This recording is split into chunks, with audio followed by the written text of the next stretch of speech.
materinya sangat banyak dengan waktu yang keterbatasan kita, tapi inti-intinya akan saya sampaikan. Mengenali potensi siapa siswa kita. Pertama adalah kita membahas tentang JOS pertama, yaitu kenali potensi. Para pendekar sekarang kalian tiba di Padepokan Telaga Air. Di sini kalian akan jadi mengenal diri untuk mengoptimalkan cara berpikir. Dengan bermacam karakternya, tidak mungkin ikan terbang atau berjalan. Seperti juga itulah diri siswa kita.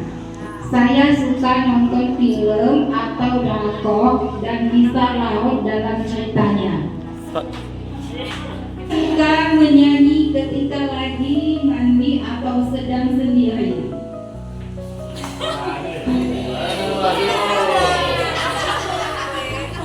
Saya suka bermain dengan kata-kata, menulis atau bercerita. Sendiri yang menganalisis itu kemungkinan sulit.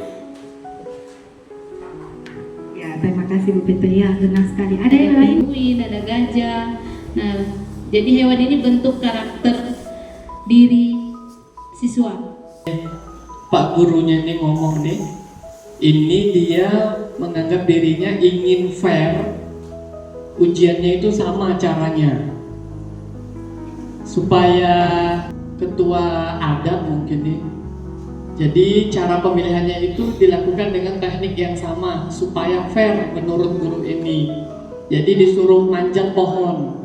Jadi si monyet juga manjat, burung pelatuk manjat, gajah manjat, ikan manjat, anjing laut manjat. Nah sebelahnya juga manjat itu. Tapi tujuan itu harus sampai semua. Ditekankan betul, mereka harus berusaha. Cuma si gurunya itu harus melihat. Gitu. Untuk mencapai tujuan ke sana ada yang mungkin 1 jam baru sampai, ada yang 3. Itu jangan dipatok dengan sampai sana itu harus 1 jam semuanya. Yang tidak boleh adalah untuk mencapai tujuan itu menyamaratakan dalam segala. Jangan Pak ya, bukan membela Pak ya, oh ya seperti itulah. Jadi terima kasih Pak Ade udah emosi itu, apa sih emosi itu, udah tahu sebenarnya perasaan saya itu. Jadi kita harus mengendalikan emosi supaya tidak meledak. Nah itu ada emak-emak yang begitu panas. Tuhan di motor. Namun beberapa meter sebelum sekolah motor mendadak mogok karena kehabisan bensin. Melanjutkan mengajar seadanya. Bayangkan Saya berada di posisi tersebut di dalam kelas. saling gimana lah kondisi anak-anak di lapangan. Nah, seperti itulah. Jadi menurut saya di awal tuh dari kepedulian diri Nah, kemarin di kelas B pas pagi, tapi pas saya masuk anak itu makan. Kata siswa dulu makanannya. Ada siswa yang nunggu beli. Jadi tapi setiap saya salaman itu saya tegur siswa, ngapain kebahagiaannya itu nyaman. Jadi bersemangat. Tadi yang jadi bangun. Jadi kayak ada semangat dari siswa.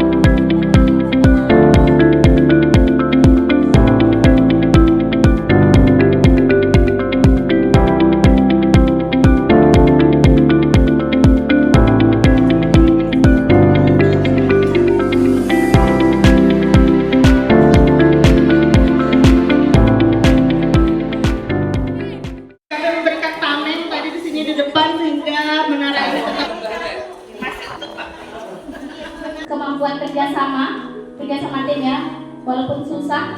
Awalnya tadi kami tidak tahu kalau pakai kita bersih, ternyata bisa pakai bersih. Tampilannya tik U dan I. Kalau dari rambut, Kadang kita tidak seperti itu kan, ada juga sepertinya kadangnya ya, lebih banyak kepada ke fixed mindsetnya. Bapak dan Ibu semuanya, jadi kita manusia itu ada tergolong kalau dari segi pemahaman gitu ada istilahnya fixed mindset atau pola pikir tetap. Jaga konsistensi kita.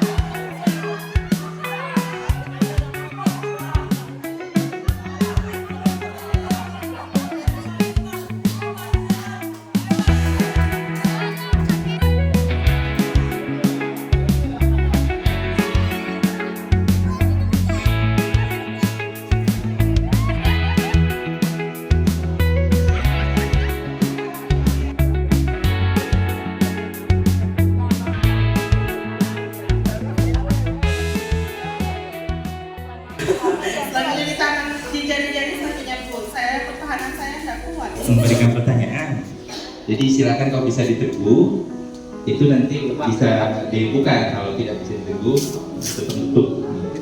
Ditebak ya. Saya tidak nyentuh fisik Bu, tapi saya menggunakan fisik saya tanpa menyentuh lawan. Saya ngajak Bu Sri, Bu ayo main osong. Saya gunting dia langsung buka, udah kebuka.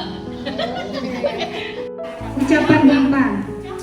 Tapi kalau kita pakai fisik seperti apa akibatnya? Resikonya sih dari sini. Iya. Kalau pakai ucapan?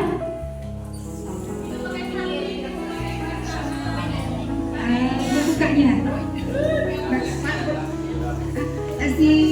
Kalau kita pakai ucapan, pakai strategi. Aku bercerita curhat dengan si B, tapi si B ini cuek, main HP, tak ngobrol, tak nggak mungkin besar, oke?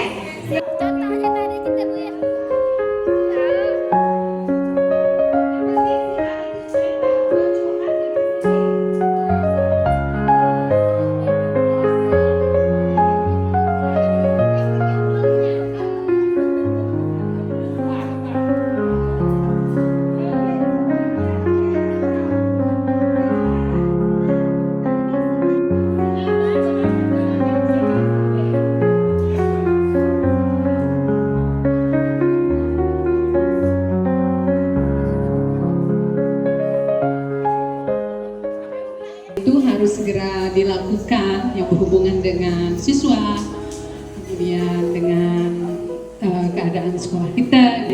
Ada rasa tidak dihargai.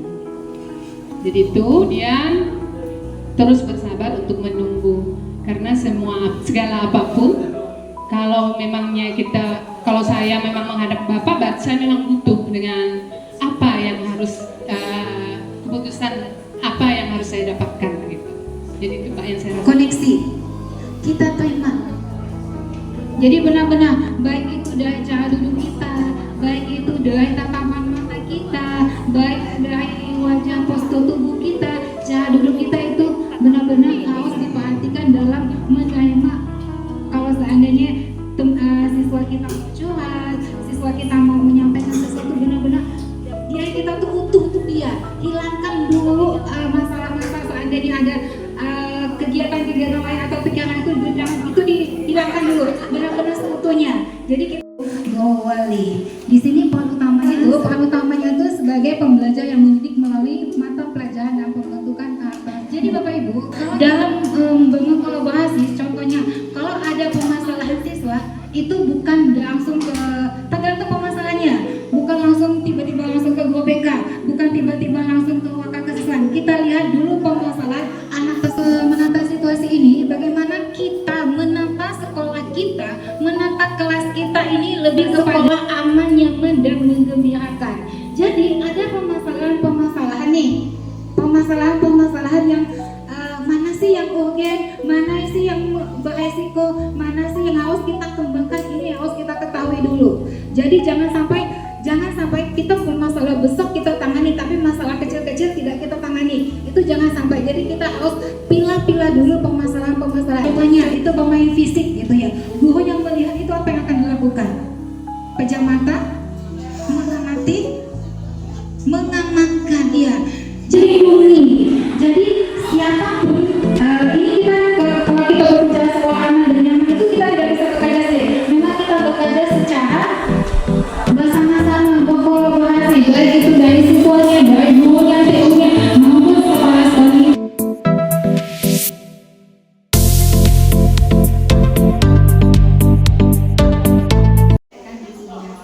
Diseminasi ini adalah kelanjutan kegiatan saya melakukan kegiatan di TEK gitu kan. Anak-anak lebih awal mengenali potensi dan bagaimana dia mengelola emosi mereka, karena ini sebuah hal yang penting untuk masa depan mereka. Siswa yang saya mengambilnya di kelas 10, kebetulan saya ngambilnya di kelas 10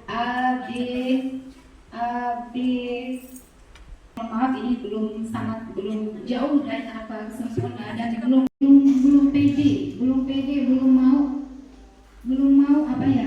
mengembangkan bakat yang ada dimilikinya. Padahal dia punya bakatnya seperti itu. Karena prioritas potensi itu ada bakat, ada minat dan kecerdasan. Sehingga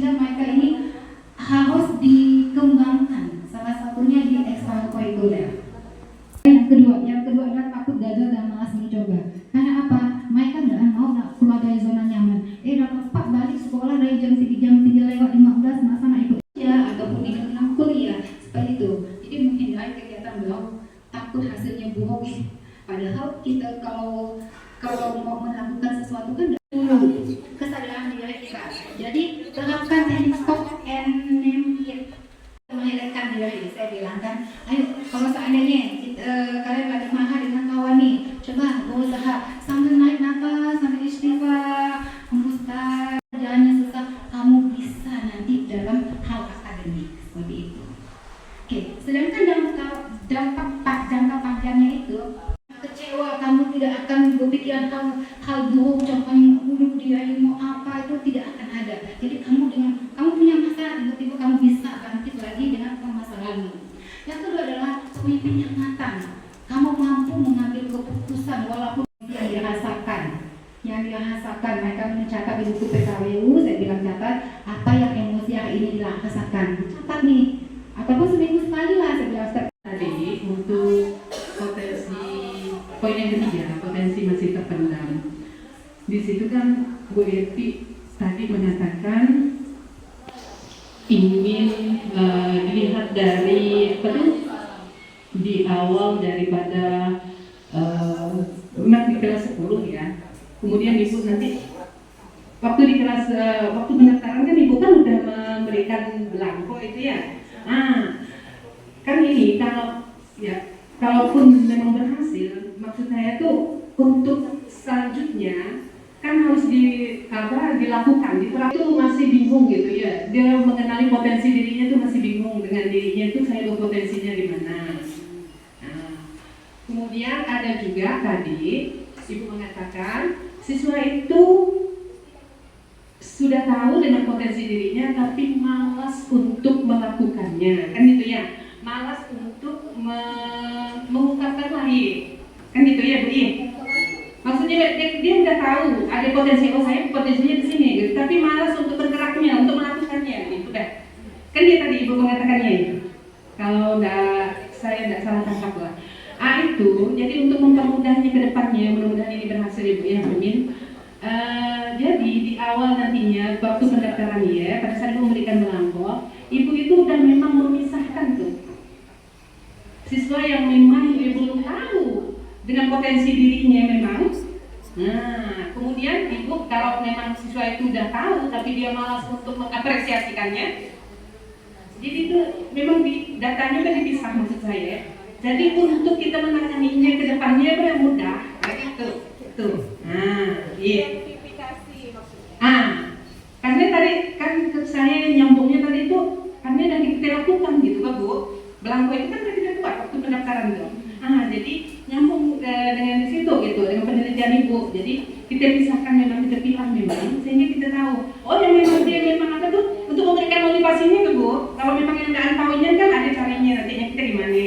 Kalau memang dia sudah tahu dengan potensi dirinya tapi dia belum tidak mau mengapresiasikan dia kan jelas biji dengan dirinya kan.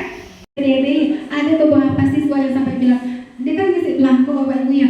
Saya bilang, Bu kami ada minatnya, ada Bapak Ibu ya. Dari sisi aja nanti pilih Bapak Ibu. Nanti ke depannya akan saya pilah-pilah lagi gitu, mana yang harus kita kasih motivasi, mana yang tinggal kita dorong lagi ya, seperti itu. Terima kasih Bu Eti. Bu Eti dan ini menjadi bahan refleksi dalam menangani siswa tentunya ya. Mungkin di sini saya akan menyampaikan hal yang berhubungan dengan fungsi saya sebagai wali kelas di kelas B, bahwa ada satu orang siswa yang kurang mampu untuk bisa beradaptasi dengan lingkungan kelasnya. Mungkin Ibu tidak tahu ya. Nah, apakah trik seperti ini bisa diterapkan kepada siswa yang mempunyai bukan mempunyai tapi tidak ada motivasi untuk bisa beradaptasi dengan lingkungan kelasnya. Terutama ketika saya melihat bahwa di sini saya sudah juga memberikan masukan kepada anak tersebut, dikatakanlah dengan motivasi selaku wali kelas dan selaku orang tua tentunya ya, kepada siswa, kepada murid, bahwa ada satu hal yang mungkin ditekankan di sini adalah dengan memberikan sebuah pemikiran bahwa 1000 orang sahabat itu masih kurang, 1 orang musuh itu sangat banyak. Sampai saya katakan seperti itu, sehingga sampailah pada suatu pemahaman yang saya sampaikan ke murid tersebut bahwa ketika kita berusaha untuk bisa beradaptasi terhadap lingkungan, maka disitulah kemampuan kita sebagai orang yang dikatakan mampu mengelola emosi seperti itu. Termasuk ketika kita bisa beradaptasi itu adalah di situ mungkin adalah kedewasaan dari murid tersebut seperti itu. Ada banyak sih Bu yang saya sampaikan. Apakah ini memang yang Ibu sampaikan itu apakah bisa diterapkan untuk kepada siswa yang sulit untuk beradaptasi dengan kelas seperti itu? Terima kasih. Walaupun masih belum tampak, tapi 2 hari ini saya lihat anakku udah mulai ceria gitu kan, udah mulai mau ngobrol dengan kawannya gitu. Tapi saya bilang ini, dari 3 kali saya konseling dengan dia gitu kan, masih dia selalu bilang saya nggak bisa, saya nggak bisa. Bisa. Kita ayo kita coba lagi nih, saya bilang kan. Jadi memang butuh bukan hanya sekali 2 kali, mungkin berkali-kali untuk mengenalkan anak bagaimana mereka tuh mengendalikan emosinya. Ini kan emosi Pak ya, pasti akan emosi gitu kan. Dan emosi itulah, dari emosi itu nanti akan tergali nanti apa potensi yang dimiliki. Jangan kekuranganmu yang kamu lihat, tapi potensi yang ada, saya bilang kan. Walaupun belum tampak ke anak ini secara keseluruhan, tapi saya bilang ada kemajuan lah. Kayak terakhir tadi pas masuk kelasnya, dia udah mulai berkomunikasi dengan kawan-kawan yang lain. Oh, berarti alhamdulillah gitu. Tapi kita jangan sampai stuck di sini Bapak Ibu ya, tapi tetap harus, walaupun bonus sedikit kita tetap kita kasih motivasi, kita ngobrol dengan